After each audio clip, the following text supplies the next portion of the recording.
But I thought I'd show off the results of my welding. Now that Ian has gone to go and buy something, I've got some time to grind it down. I don't know how much of this you can see, but I'll do my best anyway.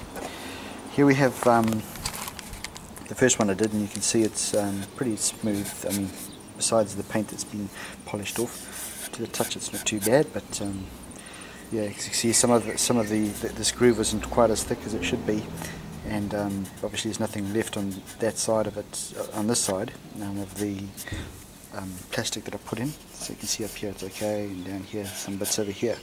So the lesson here is to make it a little bit bigger, a little bit deeper, that rut. But here on the other side there's plenty of plastic on this side to put together, and it's pretty rigid, so it's actually fine.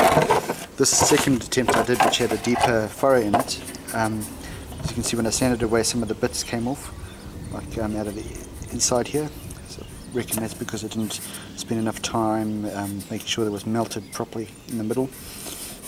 So it's not something to look at, but it's not too bad. It's just, it could probably, I've got the belt sander down to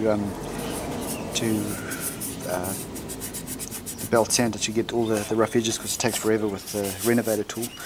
When I do the actual job, I'll probably just use the belt sander to get most of the rough edges off, and then finish it off with the renovator to make it smoother, so that it's a little, because you can see some little nicks over here from the belt sander. And then otherwise, of course, always finish it by hand. But it's not too bad, I think. It's better than having big cracks in there. And I think if you had to paint this, which I'm not going to do, it'll look pretty good. Anyway, there you go.